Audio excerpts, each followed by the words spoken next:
Ewan ko lang pero grabe talaga, finish na. Dahil lumabas na yung pinakabago, pinaka-high-tech na earphone. Kaya naman at samahan nyo ko para i-unbox si ANC LX10 Gaming Earphone. Inside the box may kasama na yung manual and silicone earbuds. Syempre may kasama din yung USB Type-C cable pang charge ng earphone. And syempre, the unit itself na napaka-high-tech naman talaga. Tingnan mo yung earphone, no? Napaka-premium. Ganito yung fitting niyan sa tenga. Pag nilagay mo sa tenga, boss, napaka-premium. Premium look, premium design, premium quality. May on and off button yan sa side. And pagka-open mo, may hello yan na logo. And first of all, kailangan mo i-set up yung language niya. And as you can see, multiple language. English, meron yan syempre. And then pipili ka ng pinaka-themes or background. So yan yung pinili natin. Kinagandaan sa product na to, meron na siyang ANC or Active Noise Cancelling. Maliban dyan may transparency mode pa and normal mode. Usually nakikita natin yan sa mga premium earphone eh. Maliban dyan, may music player na din siya mga boss. Volume control, play, pause, previous, next. May control ka. Once na connected na to sa device mo, makokontrol mo na yung music player mo. Yes, meron din siyang movie mode, music mode, and gaming mode. Grabe. No delay sa gaming to na testing ko na. Paano ba naman kasi? Bluetooth 5.4 na to mga boss. Pinaka-latest Bluetooth version na po yun ha. You can also change the menu style. So meron kayong tatlong option. Default, Kaleidos. Ito yung Kaleidos no. So para siyang pa circular menu na walang mga text. And then yung Kiri style, para sa akin mas okay to kasi meron siyang mga text sa gilid.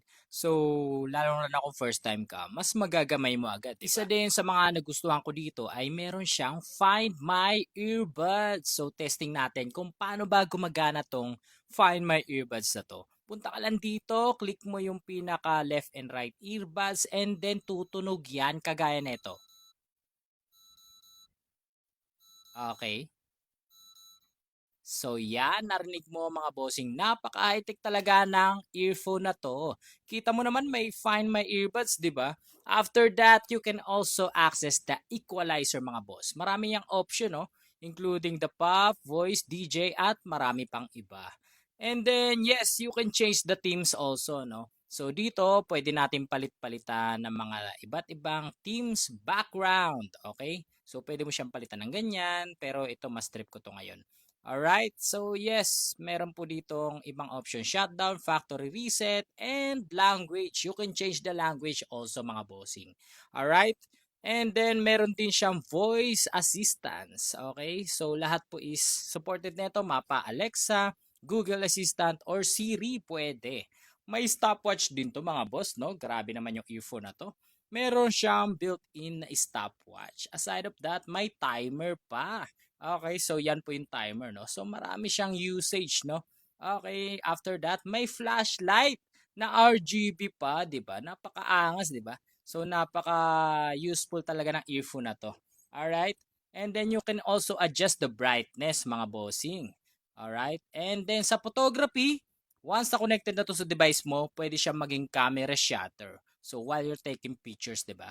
Okay, you can change although the screen wallpaper. So just like that, okay, palitan mo ng ganyan and then pwedeng ito.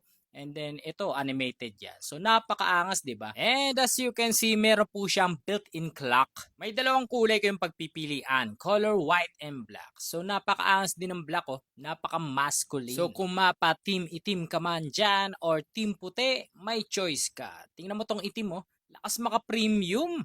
Ako, paborito ko yung black eh. So, dark motive tayo. Upon checking out, may mga freemium free leather case na po yan. So, marami kayong pagpipilian. Ito yung menu mga boss. So, pili kayo dyan kung ano yung feature na napili mo, kung ano yung feature na na-checkout mo, yun po yung marireceive nyo. So, kung interesado ka sa product na ito, available to sa Yellow Basket at tamang-tama, naka-sale!